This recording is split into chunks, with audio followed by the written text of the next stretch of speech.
pessoal chegar.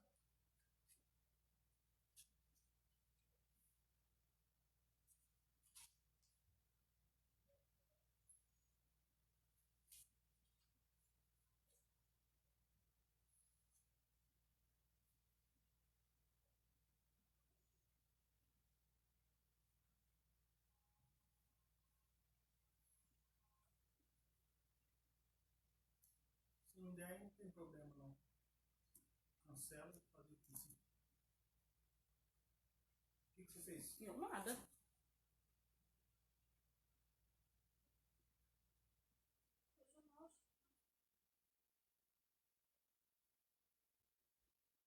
Bom, vamos começar o culto aqui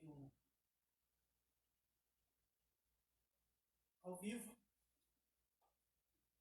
Pessoal que já está chegando aí, que Deus abençoe no Facebook. Em nome de Jesus. Amém? Bom, estamos tentando. Olha lá, transmitir agora. Clica lá em transmitir agora. Isso. Pelo Facebook, Vê aí como é que tá. Algum dos itens você tem que clicar lá. Bom, irmãos, nós vamos começar o culto aqui. Nós estamos ao vivo pelo Facebook e estamos tentando colocar pelo YouTube. E eu quero convidar vocês a abrir a Bíblia no Salmo de número 125. Amém? Salmo de número 125. Vamos abrir todos juntos em nome de Jesus. Você que está aí em casa, Deus abençoe a paz do Senhor Jesus, em nome de Jesus. Salmo de número 125. Depois você vai lá só para os louvores, tá bom? Salmo de número 125 diz assim: os que confiam no Senhor serão como um monte de Sião que não se abala, mas permanece para sempre. Como estão os montes à roda de Jerusalém, assim o Senhor está em volta do seu povo desde agora e para sempre. Porque o cetro da impiedade não permanecerá sobre a sorte dos justos, para que os justos não estendam as mãos à iniquidade. Faze bem, ó Senhor, aos bons e aos que são retos de coração. Quanto àqueles que se desviam para os seus caminhos tortuosos, levá-los-á o Senhor com os que praticam a maldade. Paz haverá sobre Israel. Amém? Nesse momento de tamanha dificuldade de pandemia, é preciso nós lembrar que temos que confiar no Senhor. E os que confiam no Senhor serão como o monte de Sião que não se abala, mas permanece para sempre. Vamos cantar um louvor que costumadamente nós cantamos na nossa igreja. Mas antes eu quero lembrar que neste momento de pandemia nós temos que aprender a confiar no Senhor. Tudo, absolutamente tudo, está nas mãos. Nada foge do seu controle. Ah, mas quantas pessoas vão morrer? É triste, infelizmente, e temos que orar para que Deus console os familiares. Mas Eclesiastes 3 diz que há um tempo determinado por Deus para todas as coisas, inclusive tempo de nascer e tempo de morrer. Com certeza, aqueles que infelizmente vão morrer é porque chegou o tempo deles, infelizmente, de morrer, conforme diz Eclesiastes 3 e o verso 9. Nós não, como humanos, nós não acostumamos lidar muito bem com essas questões de perda, de tristeza, mas aqueles que confiam no Senhor são como um monte de Sião que não se abala, mas permanece para sempre, porque eles sabem que até a morte está sob controle de Deus. Vamos cantar em nome de Jesus.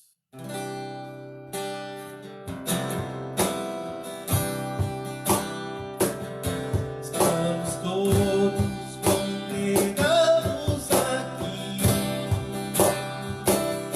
certamente abençoados também.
nós vamos subir com Cristo.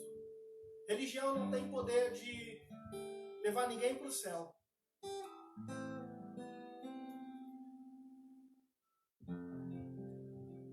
Nenhum sistema como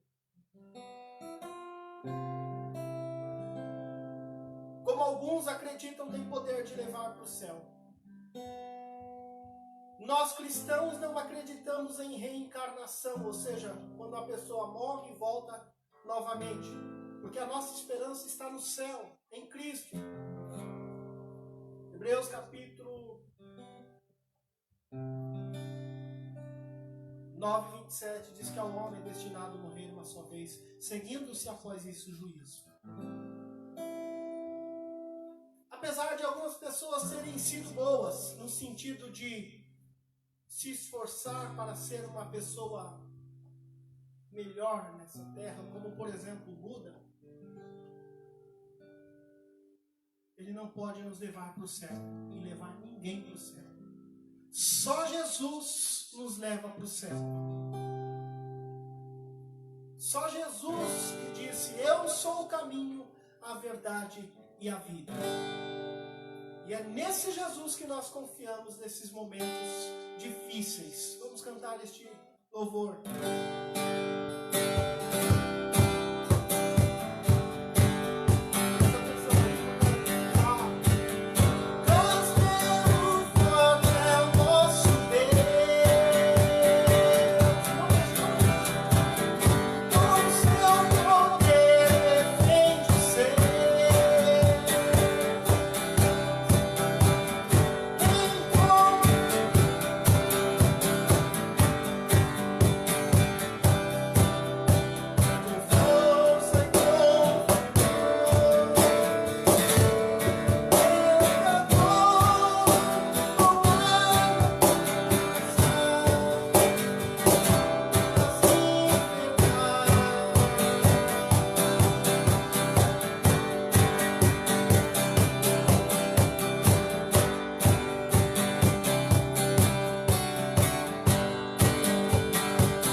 Amém? Nós erramos o louvor, porque eu estou sem o script aqui, tá mexendo toda hora. Eu vou pedir para a Solange mexer só lá na setinha lá. Só na setinha lá, para cima e para baixo é a mesma coisa. Sem mouse. Isso. Vamos começar de novo?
Este louvor é um hino, este é um hino escrito por Martinho Lutero. Martinho Lutero foi um dos reformadores. A nossa igreja é uma igreja reformada. Nós, nesses momentos difíceis, buscamos estar firmado na palavra de Deus. Um dos pontos principais é só as Escrituras, somente as Escrituras. Vamos cantar esse último louvor.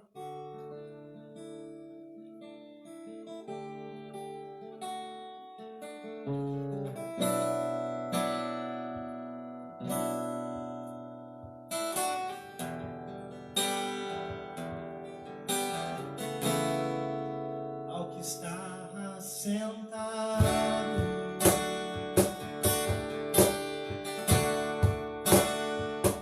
no trono,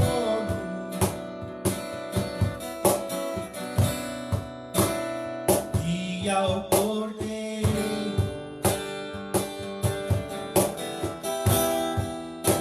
seja o louvor,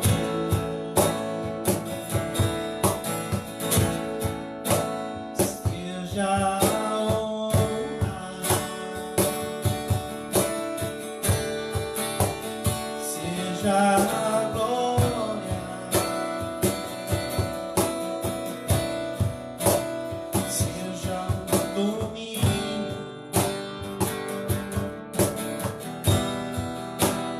séculos dos séculos, ao estar assentado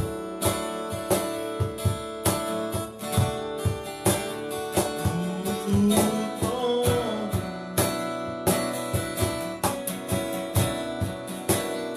e ao Cordeiro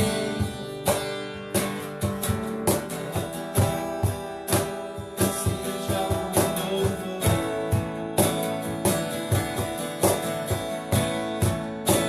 seja a honra, seja a glória, seja o domínio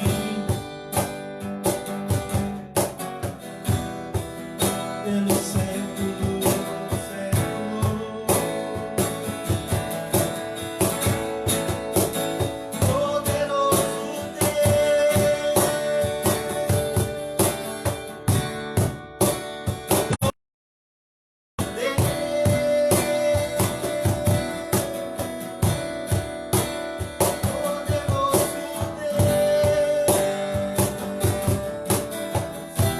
minha alma anseia por ti.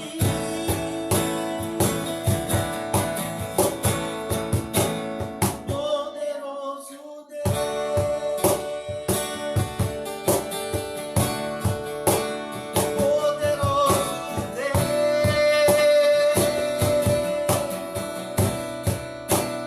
poderoso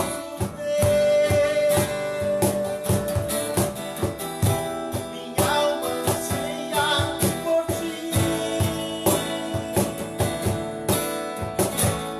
Abro minha boca e suspiro, minha alma anseia por ti. Minha alma anseia por ti. Minha alma anseia por ti. Poderoso Deus,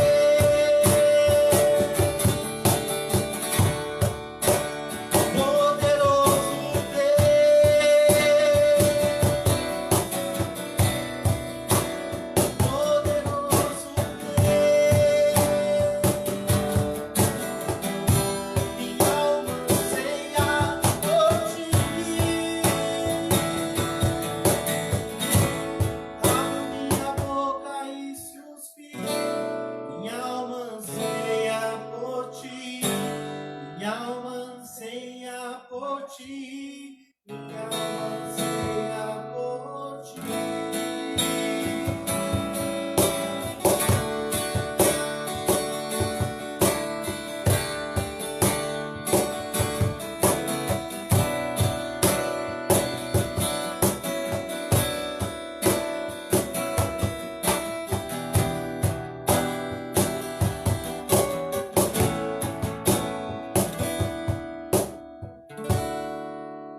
Glória a Deus.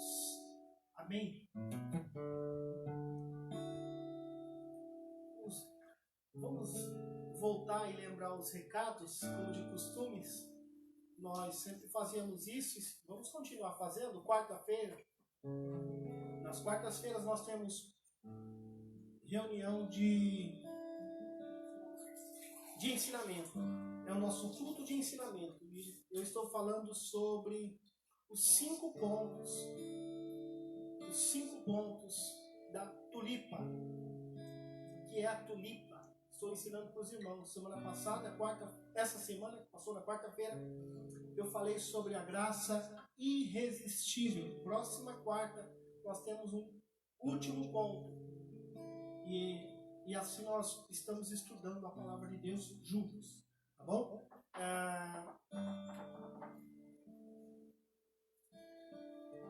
Ontem foi o último sábado do mês. Todos os últimos sábados de cada mês, nós nos reunimos só para orar. Não tem culto, não tem palavra, nós nos reunimos somente para orar. E onde nós colocamos os nossos joelhos no chão, em casa mesmo, por causa da quarentena. Mas eu, aqui em casa, coloquei, eu e a minha família e muitos irmãos da igreja colocaram os seus joelhos no chão para orar. E assim a gente faz todos os últimos sábados de todos os meses. Segundo domingo do mês, o segundo domingo de cada mês é a nossa Santa Ceia. Então, eu creio que em nome de Jesus, até a nossa próxima ceia, nós já estaremos juntos, reunidos lá na igreja. Deixa eu ver aqui mais recado eu tenho que dar. Eu tinha uma preocupação muito grande em relação às nossas reuniões pela internet, porque nós temos alguns irmãos que não são tão apegados à tecnologia, né, a esse mundo da informática, mas eu fiquei muito feliz e eu quero inclusive aproveitar a oportunidade para agradecer todo o nosso coração em nome da Missão Bethesda de Itaquá, a Rose, que é nora do presbítero Honorato, que carinhosamente colocou o notebook dela para o presbítero Honorato assistir os cultos e participar dos cultos conosco online. Beijo no coração, presbítero Honorato. Nós estamos com saudade, viu? Eu estou com saudade do Senhor, de toda a igreja, e em breve, muito em breve, em nome de Jesus, isso tudo vai passar e nós vamos estar reunidos, juntos novamente. Seu Fausto, que com certeza também deve estar acompanhando nós, toda a sua família, mãe Ilane, irmã Alessandra, irmão Domingos, enfim, os irmãos de forma geral e aqueles que através da internet agora estão nos acompanhando. Deus abençoe vocês que estão sempre ligados conosco. Amém? Amados, neste momento seria, como semana passada eu falei, no momento de recolher os nossos dízimos e ofertas. A nossa igreja paga aluguel. O aluguel não é barato. Mas nós colocamos sempre uma coisa no coração. E os irmãos que nos acompanham sabem bem. Dízimo e oferta é uma questão voluntária. Então nós temos toda a liberdade para deixar esse momento muito, muito tranquilo, porque cada um contribui segundo o propósito no seu coração. Nesse período em que a igreja está fechada, infelizmente as contas não param, né? Diferente daquelas igrejas grandes, daquelas igrejas onde eles conseguem fazer um caixa e deixar lá pelo menos quem paga aluguel, um aluguel guardado e reservado para 2 ou 3 meses, nós não temos esse privilégio. E então eu quero convidar você, se você quiser nos ajudar, é só aqueles que querem, aqueles que questionam, que fica com piada boba, sabe aquelas piadinhas de internet?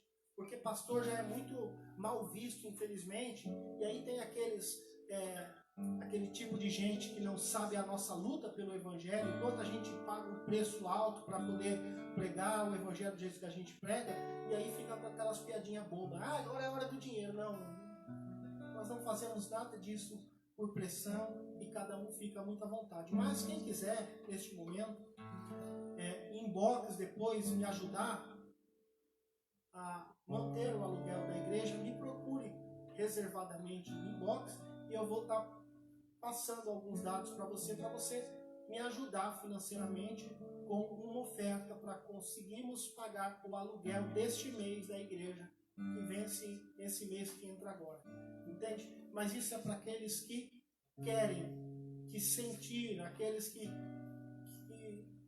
tem um desejo no seu coração. Se você não tem problema não.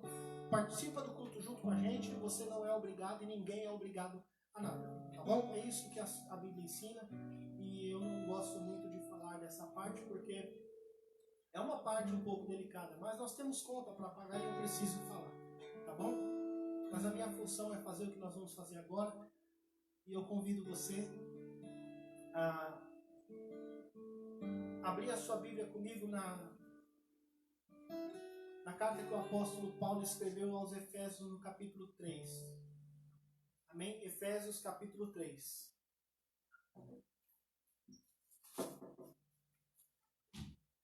Todos os domingos nós estamos falando sobre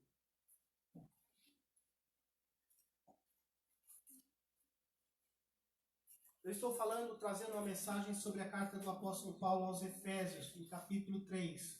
Vou aumentar um pouquinho o som aqui.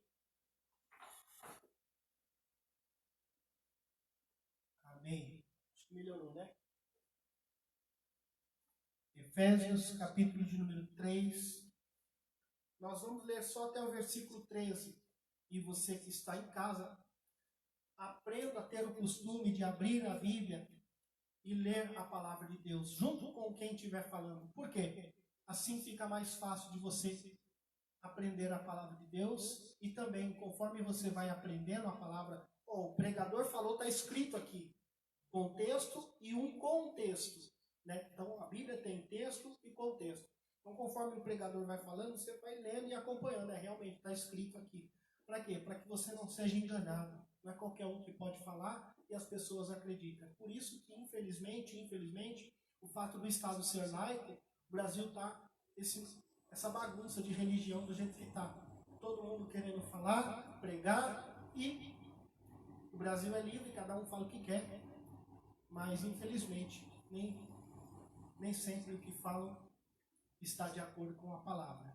Então, é por isso que eu convido quem estiver ouvindo a abrir a sua Bíblia em Efésios capítulo 3 e vamos ler juntos. Tá bom? Daqui a pouco também nós vamos orar pelos profissionais de saúde, vamos orar pelos profissionais de forma geral, pelos trabalhadores do nosso Brasil, para que Deus dê graça. Efésios capítulo 3 diz assim: por esta causa, eu, Paulo, sou prisioneiro de Jesus Cristo por vós, os gentios. Se é que tendes ouvido a dispensação da graça de Deus, que para convosco me foi dada. Como me foi este mistério manifestado pela revelação, como acima, em poucos vos escrevi, pelo que, quando ledes, podeis perceber a minha compreensão do mistério de Cristo, o qual noutros séculos não foi manifestado aos filhos dos homens, como agora tem sido revelado pelo Espírito aos seus santos apóstolos, os profetas. A saber, os gentios são co-herdeiros e de um mesmo corpo e participante da promessa em Cristo pelo Evangelho, do qual fui posto ministro pelo dom da graça de Deus, que me foi dado segundo a operação do seu poder. A mim, o mínimo de todos os santos, me foi dada esta graça de anunciar entre os gentios, por meio do Evangelho, as riquezas incompreensíveis de Cristo, e demonstrar a todos qual seja a dispensação do mistério que desde os séculos esteve oculto em Deus, que tudo criou, para que, agora pela Igreja, a multiforme sabedoria de Deus seja conhecida dos principados e potestade nos céus. O eterno propósito que fez em Cristo Jesus, nosso Senhor, no qual temos ousadia e acesso com confiança pela nossa fé nele.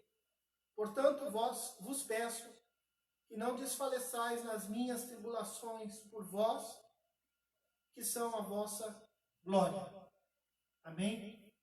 Vamos orar em nome de Jesus, para aprender a palavra de Deus e para que o Espírito Santo revele com graça e sabedoria a nós a sua palavra. Deus Santo e bendito, no nome de Jesus nós te agradecemos por esta palavra, nós te agradecemos pela oportunidade de estarmos reunidos com a tua igreja, mesmo que através da internet. Mas a tua igreja está unida e reunida, Senhor. Nos dê graça e fala através da tua palavra aos nossos corações, no nome de Jesus. Amém. Amados, eu quero trazer uma mensagem, como sempre eu tenho feito na igreja, chamado de mensagem expositiva, ou seja, eu vou expor os textos bíblicos para vocês. Semana passada, quando eu terminei de ler, o irmão Maurílio, Deus abençoe o irmão Maurílio, o irmão Maurílio me ligou e falou: pastor, que palavra abençoada. O texto que nós lemos. Então, a palavra de Deus por si só, se nós lemos e entender, já é uma pregação do Evangelho. O positivo que a gente faz é expor o pensamento de Paulo, o que ele queria dizer, e do autor bíblico, seja ele qual for. Então, no início do capítulo 3, o apóstolo Paulo está demonstrando a vocação que ele tinha para com os gentios. Quem são os gentios? Qualquer um que não seja judeu. O judeu pensava que a salvação e o evangelho era só para eles. Quando você abre a Bíblia no livro de Gálatas, você vai ver uma discussão e o apóstolo Paulo mostrando para o apóstolo Pedro que o evangelho não era para um grupo fechado de pessoas. Pelo contrário, o evangelho alcança a todos quanto o Senhor quiser alcançar.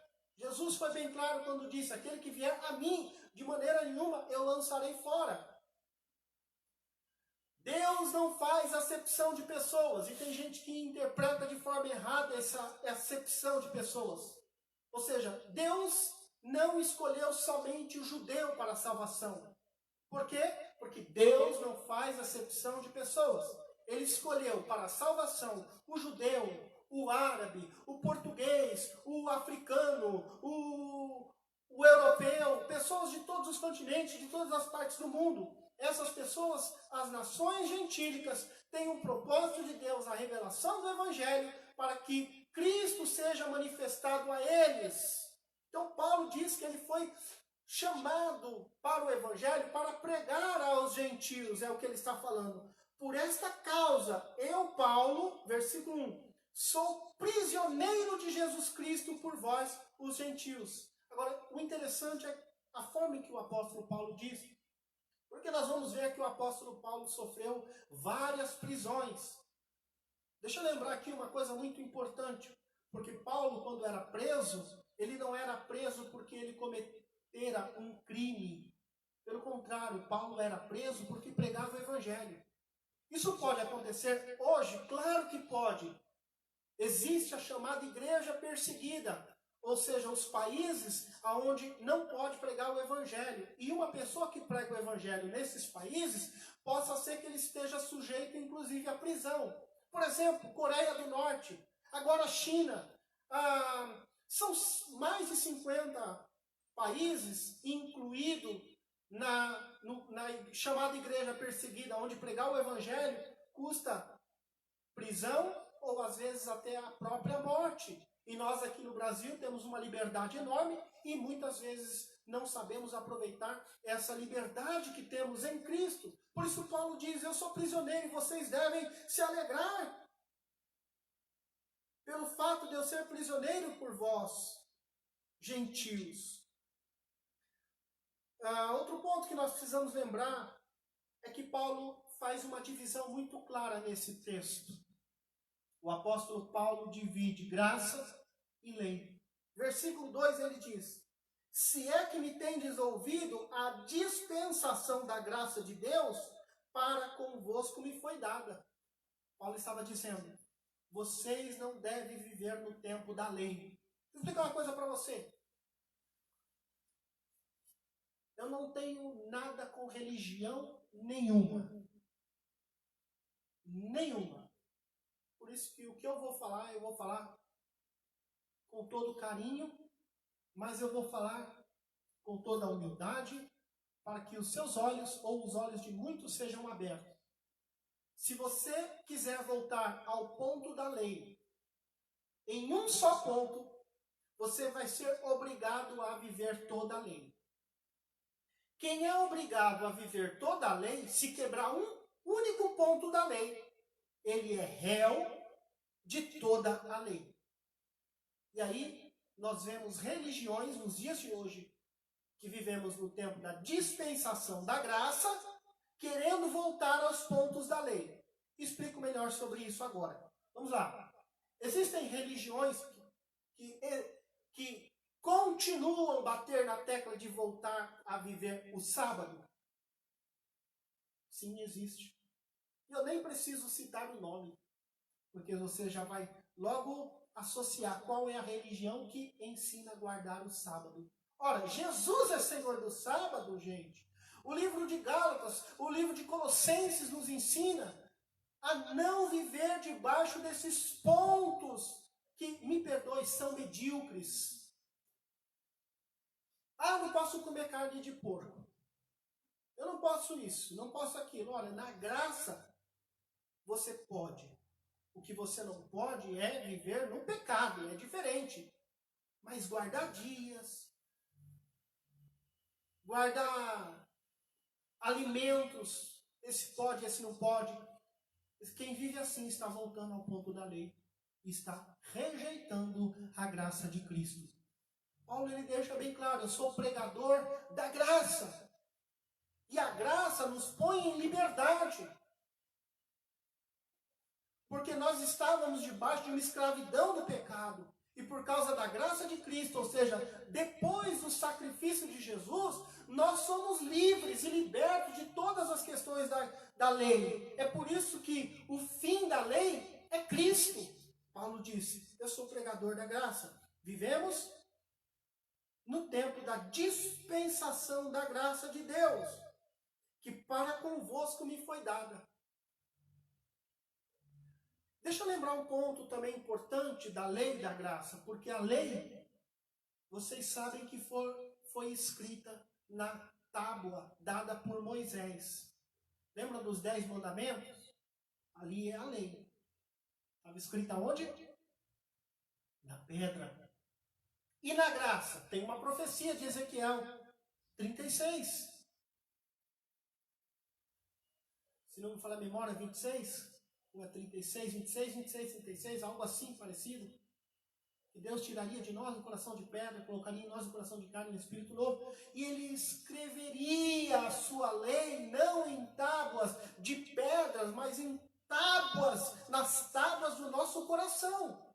Ou seja, na dispensação da graça, nós devemos ter a lei, ou seja, a palavra de Deus escrita no nosso coração. E eu preciso fazer mais uma pergunta para você. O quanto você ama a palavra de Deus? O quanto tem essa palavra guardada no seu coração? Como disse o salmista, a tua palavra escondi, guardada no meu coração, para eu não pecar contra ti, Senhor. Ou seja, nós temos que ter a palavra de Deus guardada no nosso coração. Nós devemos amar, sobretudo, obedecer a palavra de Deus.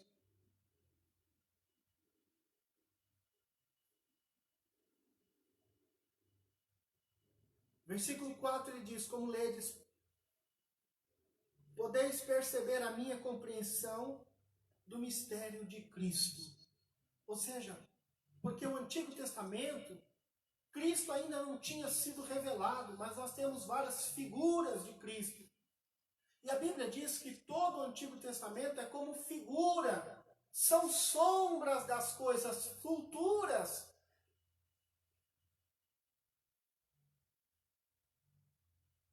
E quando chega no tempo exato, a Bíblia diz, vindo a plenitude dos tempos, ou seja, no tempo exato, Jesus Cristo se manifestou, Cristo se revela e agora Ele é esse mistério revelado que Paulo está falando. É por isso que toda mensagem de qualquer pregador, seja ele quem for, de qualquer mensagem do Evangelho, ela deve ser cristocêntrica. A chave da mensagem do Evangelho é Jesus. O centro da mensagem do Evangelho é Jesus.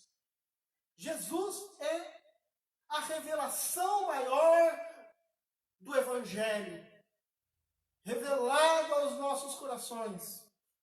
É Ele que nós devemos seguir. É Ele que nós devemos amar. São as suas palavras que nós devemos guardar. Aonde? Na tábua do nosso coração. Observe que Paulo fala por várias vezes sobre a graça. Versículo 7 ele diz: do qual fui feito ministro pelo dom da graça de Deus.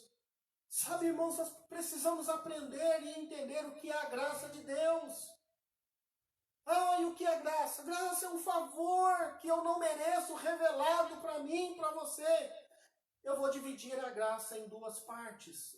Existe a graça comum, mas existe a graça salvífica. O que é graça comum? A graça comum é quando o bandido, o estuprador, o ladrão, a prostituta, o mentiroso, aquele que fala mal da vida dos outros, é quando ele poderia sofrer uma pena. Por exemplo, ele come um pudim. Eu gosto de dar esse exemplo da graça comum. Que ele come um pudim e, por causa do pecado dele, ele poderia sentir em tudo que ele come um único gosto. Está comendo um pudim, está sentindo gosto de jiló. Ele vai comer o arroz, ele vai sentir o gosto de jiló, por causa da sentença do pecado que está sobre ele. Mas isso acontece? Não, isso não acontece. O ladrão, o pecador, o criminoso, ele come o pudim e ele sente o gosto do pudim. O nome disso é graça comum. E a graça salvífica? É aquela que alcança o perdido para a salvação. E quando ela alcança esse perdido, ele é encontrado por Cristo e a partir de então ele deixa o pecado dele e aquela vida que ele vivia antigamente. Conforme o apóstolo Paulo escreve em 2 Coríntios, capítulo 5, verso 17. E agora ele é uma nova criatura em Cristo Jesus. Se estamos em Cristo, nós somos uma nova criatura. Essa graça que alcança, graça salvadora que nos salva, alcança qualquer um perdido. Quando a mensagem do Evangelho é pregada e o Senhor opera para a salvação daquela pessoa, daquela vida, daquela alma, então a graça do Senhor alcançou essas pessoas. Paulo diz: eu sou ministro desse Evangelho da graça. É isso que nós temos que ser. Eu prego o Evangelho há muitos anos já. Nesse período em que eu prego o Evangelho, eu já vi muitas pessoas se renderem a Cristo. Já preguei em hospitais, já preguei em presídios, já preguei em igrejas grandes, pequenas, na favela, em mansões. Eu já preguei em vários lugares.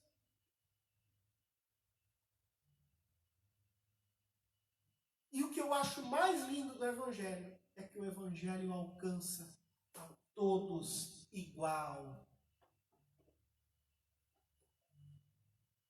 Porque Deus não faz acepção de pessoas. É isso que Paulo diz. Aí ele diz: a mim, o mínimo de todos os santos, me foi dada esta graça de anunciar entre os gentios, por meio do Evangelho, as riquezas incompreensíveis de Cristo. Sabe, irmãos, Cristo é rico em tudo. Cristo é rico em misericórdia.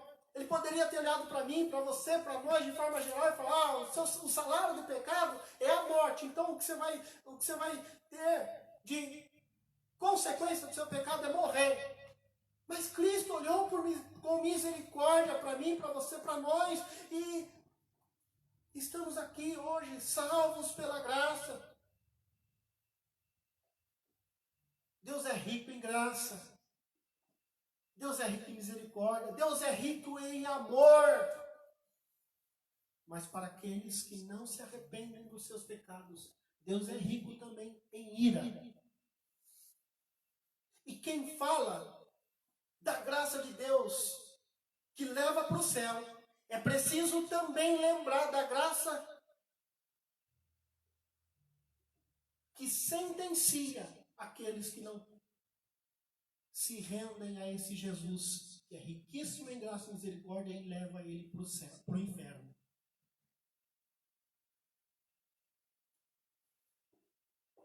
A demonstrar a todos qual seja a dispensação do mistério que desde o século esteve oculto em Deus, que tudo criou.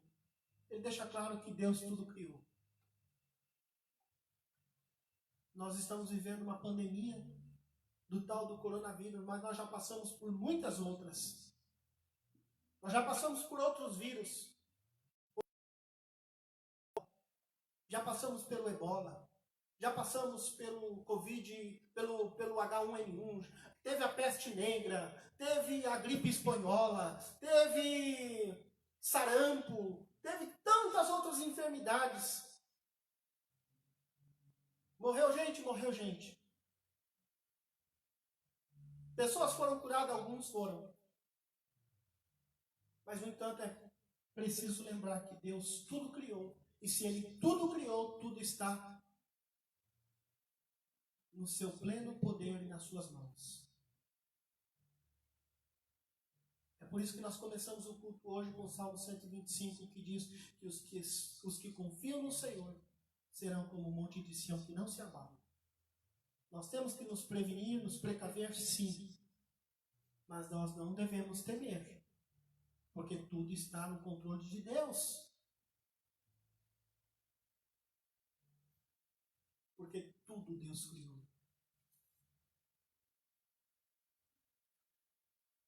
Vamos demonstrar a todos qual seja a dispensação do mistério de Cristo, que desde o século esteve oculto em Deus, que tudo criou. Vamos demonstrar que Jesus é poderoso. Vamos falar que Jesus é bom. A palavra evangelho significa boa notícia. E eu vejo crente, pessoas que desconfiaram em Deus, que no momento de situação dessa, fica apavorado. Mas o coronavírus, mas não sei o quê, mas ainda... Gente, e Deus, onde é que está nessa situação? Ele diz, para que agora pela igreja a multiforme sabedoria de Deus seja conhecida dos principados e potestades do céu. E aqui ele começa a falar sobre a igreja. Para que agora pela igreja, olha o texto, versículo 10. Pela igreja, quem é o agente revelador de Jesus ao mundo? É a igreja. Nós estamos reunidos aqui em igreja. Deus é tão sábio e poderoso que eu vejo o poder de Deus nessa situação difícil. Porque nós não estamos presos em 4 paredes, em um estado físico para revelar a palavra de Deus. Nós estamos pregando o evangelho até pelos telhados, conforme a Bíblia diz. Mas quem é o agente revelador de Jesus Cristo? A igreja. Nós vivemos um tempo hoje em que alguns desigrejados, ou assim chamados, de desviados, etc e tal, dizem, para que igreja? Eu não gosto de igreja, mas não sei o que, e começa a falar, mas instituição. Cuidado. A igreja é a noiva de Cristo. A igreja é a menina dos olhos de Cristo. A igreja é aquela que vai subir para encontrar com Cristo nos ares. Quando, semana passada, na quarta-feira, nós falamos do texto do apóstolo Paulo, quando Jesus alcança Paulo e diz, Saulo, Saulo, por que me persegues? Vamos observar quem é que o apóstolo Paulo perseguia. Paulo perseguia a igreja de Cristo, ou seja, os cristãos que se reuniam em nome de Jesus. Quem é a igreja? Cristãos que se reúnem em nome de Jesus, não importa aonde. Pela internet, pela televisão, nesse momento, né? numa praça pública, no meio da rua, num salão, numa casa, aonde tiver um grupo de pessoas genuinamente convertidas, quebrantadas de coração, que querem Cristo e amam a sua palavra, ali está a igreja de Cristo. Portanto, tome cuidado, porque quando você diz que não gosta de igreja, você está dizendo que você não gosta de Cristo. É preciso tomar esse tipo de cuidado, porque a igreja é o agente revelador da pessoa de Jesus. Ele diz no verso 11, segundo o eterno propósito que fez em Cristo Jesus, nosso Senhor. Ou seja, há um propósito da operação de Cristo através da igreja. Cristo quer operar no mundo e ao mundo através da igreja. É por isso que a igreja envia missionários, é por isso que a igreja se reúne, prega o evangelho da salvação e estamos reunidos falando da palavra de Deus aonde quer que estivermos. E aí ele termina dizendo, portanto vos peço que não desfaleçais nas minhas tribulações por vós, que são a vossa glória. Paulo diz, olha, eu sofro bastante, mas continue ali me ajudando com as minhas lutas por causa do evangelho. Paulo diz aos Gálatas, meus filhinhos, por quem de novo sinto como que dores de parto até que Cristo seja novamente gerado em vós. A dor que Paulo sentia, ele compara pelo evangelho como uma dor de parto. Será que uma mulher quando vai dar à luz sofre com dores? Pois é isso que Paulo compara. E aí ele vai orar pelos Efésios, a partir do versículo 14, e acompanhe comigo. O versículo 14 que diz, por causa disso me ponho de joelho perante o Pai de nosso Senhor Jesus Cristo, do qual toda a família nos céus e na terra toma o nome, para que, segundo as riquezas da sua glória, vos conceda que sejais corroborado com o poder pelo Espírito no homem interior. Paulo orou pelos Efésios para que o poder de Deus atuasse no interior daquela igreja, ou seja, no coração de cada cristão. O quanto do poder de Deus tem sobre a sua vida? O quanto você é transformado por causa da palavra de Deus? Porque transformação, não pense você que é transformação de roupa, transformação... É claro que em alguns casos precisa, né? E tem gente que, pelo amor de Deus, vem para a igreja e pensa que Jesus só quer o coração dele e usa aquelas roupas mostrando todo o seu corpo. Isso daí está errado também, né? Mas eu estou falando daquela mudança interior, de gente que é mal e ele muda o coração, gente que quer o mal dos outros e aí depois, por causa de Jesus, ele muda o coração e agora ele é uma pessoa boa, entre aspas. Ele quer o bem dos outros. Gente que atazana a vida dos outros a vida inteira. Mas quando Jesus alcança ele, ele muda. Essa graça de Deus e o poder de Deus que transforma o coração duro em um coração de pedra. Que transforma o que roubava em uma pessoa honesta. Que transforma a prostituta numa mulher séria de Deus. Que transforma o mentiroso numa pessoa que fala a verdade. O quanto de Cristo em nosso coração nós temos sido cheios. É isso que Paulo diz, que é o poder de Deus mudando o nosso coração, a nossa mente. E o verso de número 17 ele diz, para que Cristo habite pela fé no vosso coração, a fim de, estando arraigados e fundados em amor, poderdes perfeitamente compreender com todos os santos, ou seja, com todos os irmãos. A palavra santo significa separado, aqueles que foram separados por Deus. Isso significa santo. Tem gente que fala assim, você não é santo não. Depende do sentido que você gosta de usar. Eu não sou santo do altar lá, mas no sentido original da palavra santo, nós temos que ser separados para Deus. Isso para que podeis entender perfeitamente com todos os santos qual seja a profundidade. Ele diz, conhecer o amor de Cristo que excede todo o entendimento. Ora, por que Cristo, nós não, e nem sempre conseguimos aceitar, por exemplo, a conversão de alguém que matou um ente querido nosso? Tá vendo? Fez e aconteceu. E agora diz que é de Deus. A nossa mente e o nosso coração duro, porque a gente limita o poder de Deus, que pode converter qualquer miserável pecador em uma.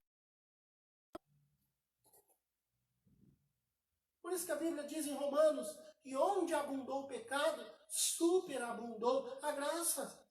Então nós temos que compreender que a graça de Deus e o poder de Deus operando pela igreja não está limitado. E aliás, é isso que nós queremos. É por isso que a igreja é o maior agente de promoção social na terra. Porque quando o ladrão se converte, ao invés de encher o presídio, ele vai estar na igreja. A prostituta se converteu, ao invés de estar na esquina, se prostituindo, ela vai estar onde? Na igreja. Assim, a igreja de Cristo promove uma ótima ação social, mas não é por causa da igreja que é boa, é por causa do poder de Deus que habitou no meio dessa igreja e através dessa igreja. E é isso que nós temos que entender.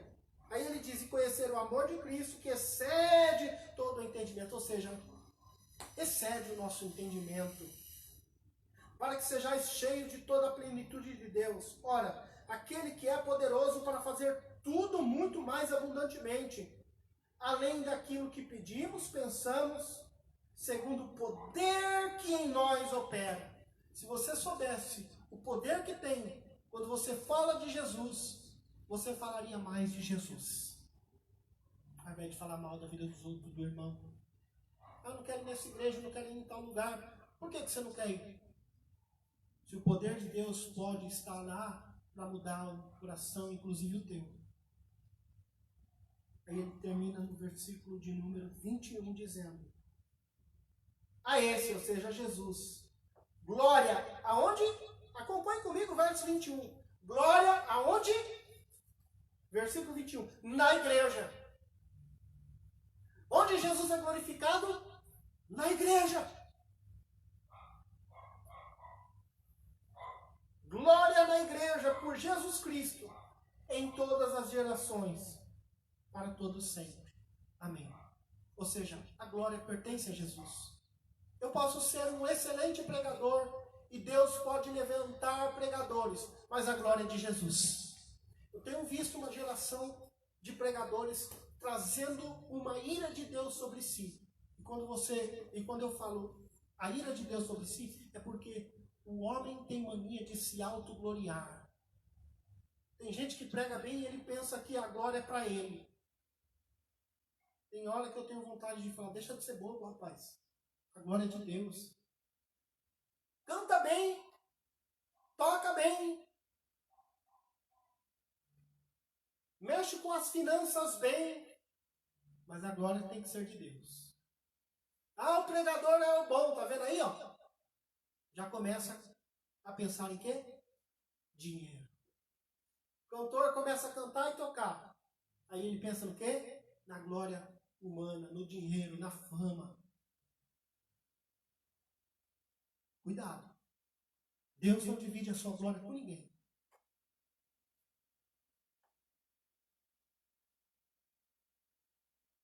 De Gênesis a Apocalipse, Deus defende a sua glória.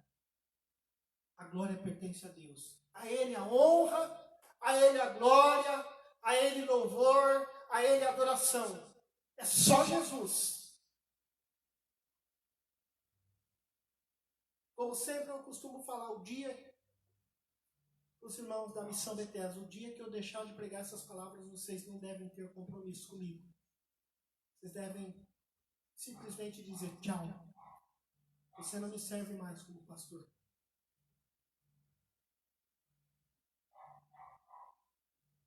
A glória é só de Cristo, irmãos. Essa palavra, inclusive, é dele. Mas por que você não prega mais de outra forma para alcançar mais gente? Porque eles gostam de ouvir outro tipo de mensagem? Não. Quando o carteiro vai entregar uma carta na casa de alguém, ele tem que entregar uma carta sem rasura. Do jeito que a carta foi escrita, ele tem que entregar. Senão ele comete um crime. O pregador do evangelho genuíno, ele faz a mesma coisa que um carteiro honesto. Ele entrega essa palavra, essa carta, da forma como ela foi escrita, sem rasura, sem mudar, sem adulterar esta palavra. E assim o nome de Cristo é glorificado. Aonde? Na igreja. A Ele a honra, a glória, o louvor e a adoração. Essa é a mensagem expositiva de Efésios capítulo 3 e temos que aprender. Semana que vem, nós vamos para o capítulo 4 de Efésios. Domingo que vem eu quero falar sobre o capítulo 4 de Efésios. Mas eu espero que você guarde essa palavra no seu coração. Não limite a graça de Deus. Sabemos que temos que entender que vivemos debaixo da graça e não na lei. Temos que entender perfeitamente que a graça de Cristo alcança a quem Cristo quer, independente da nossa opinião. Entender que o amor de Deus está disponível e que nós somos o agente revelador da graça e de Jesus Cristo nessa terra. Amém? Vamos orar em nome de Jesus. E eu quero convidar você a orar também, neste momento, por pessoas que estão nos hospitais. Quem sabe a graça de Cristo, através da sua oração, da nossa oração, alcance pessoas agora, em nome de Jesus. Pai, obrigado por esta noite, Senhor. Tua palavra foi revelada. Obrigado, Espírito Santo, por tudo que o Senhor tem feito no nosso meio, Pai. Obrigado por revelar a Tua graça em nós, Senhor. Perdoa os nossos pecados, Senhor. Perdoa, Senhor, quando muitas vezes nós limitamos a Tua graça. Quando muitas vezes nós limitamos o Teu poder, Senhor. Eu quero orar por aqueles que estão internados num hospital. Eu quero orar pelos agentes de saúde. Visita, Senhor, o enfermeiro, o faxineiro do hospital, o médico, os cientistas, os recepcionistas, aqueles que têm trabalhado, Senhor, para encontrar a cura do coronavírus, aqueles que têm trabalhado, Senhor, para que pessoas sejam curadas. Senhor, cura. Nós cremos que, independente de mim, o Senhor pode curar. Independente de qualquer situação, qualquer mão, o Senhor pode curar, se o Senhor quiser. Visita, Senhor. Também consola aqueles que perderam um ente querido. Também consola, Senhor, em nome de Jesus. Obrigado, Espírito Santo, por tudo. Abençoa os irmãos que estão assistindo este culto. Abençoa a Igreja Missão Bethesda, Senhor. Tem misericórdia, Senhor, também dos empresários que têm quebrado. Aqueles que estão desempregados já por causa dessa crise, Senhor. Sustenta o Teu povo. Visita o Brasil, Senhor, de uma forma poderosa. Visita o mundo, Senhor. E que possamos sempre ter a confiança, Senhor, guardada e guardado o nosso coração em Ti. Obrigado por mais um culto, por mais uma semana, em nome de Jesus.